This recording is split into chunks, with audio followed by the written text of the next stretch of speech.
નમસ્કાર મિત્રો, દેશ અને દુનિયાના સુપરફાસ્ટ સમાચારમાં તમારું સ્વાગત છે। દાદરા અને નગર હવેલીથી મોટા સમાચાર સામે આવ્યા છે।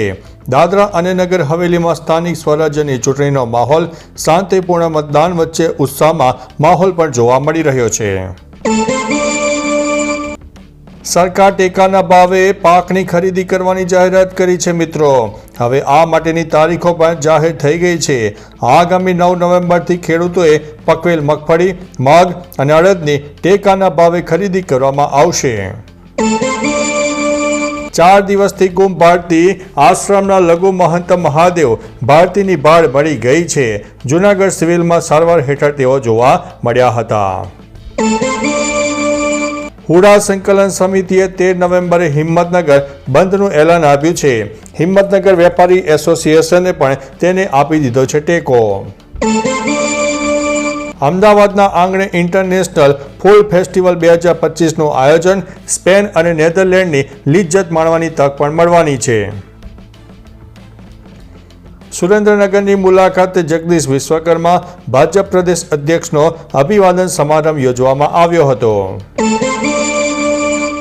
જમ્મુ અને કાશ્મીરમાં સેના અને આતંકવાદીઓ વચ્ચે એન્કાઉન્ટરની ઘટના, ભારે ગોળીબાર પણ થવા પામ્યો હતો। બિહાર વિધાનસભા ચૂંટણીમાં આજે બુધવારે પ્રથમ તબક્કાનું મતદાન યોજાવાનું છે। 121 બેઠકો ઉપર 1314 જેટલા ઉમેદવારો મેદાનમાં ઉતરવાના છે। અરવિંદ કેજરીવાલને મોટી રાહત, રાઉઝ એવન્યુ કોર્ટે પાસપોર્ટ રિન્યુઅલની મંજૂરી આપી દીધી છે।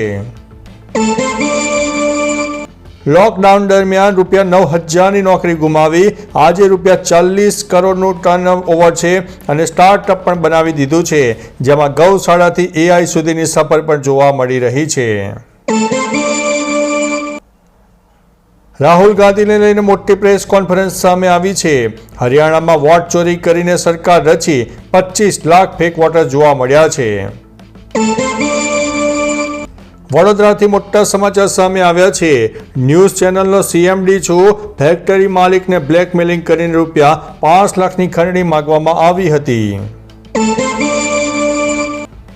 વૌઠામાં ઉભરાયું માનવ મહેરામણ, વરસાદી વિઘ્ન બાદ ફરીથી શરૂ કરાયો છે મેળો, રાઇટ્સની મંજૂરી મળતા લોકોમાં આનંદનો માહોલ છવાઈ ગયો છે। બરોડાથી મોટા સમાચાર સામે આવ્યા છે। કેનેડા મોકલવાના બહાને ₹4.25 લાખ પડાવી લેનાર ટોળકી સામે ફરિયાદ દાખલ કરવામાં આવી છે। બરોડાથી મોટા સમાચાર સામે આવ્યા છે। ગુમ તથા ચોરીના કિસ્સામાં વડોદરા પોલીસે 6.55 લાખનો મુદ્દામાલ માલિકોને પરત કર્યો છે। જામનગરથી મોટા સમાચાર સામે આવ્યા છે। જામનગરમાં બેફામ કાર ચલાવતો શખ્સ CCTVમાં કેદ થઈ જવા પામ્યો છે। પોલીસે વાહનો જપ્ત કરીને કાયદાના પાઠ પણ ભણાવ્યા છે। વડોદરામાં ક્રોકોડાઇલ પાર્ક પ્રોજેક્ટનું બાળ મરણ થયું, 2.78 કરોડનો ખર્ચ પાણીમાં જવા પામ્યો છે। તો ચાલો મિત્રો, ફરીથી દેશ અને દુનિયાના સુપરફાસ્ટ સમાચાર લઈને મળતા રહીશું। ત્યાં સુધી અમને રજા આપશો। નમસ્તે।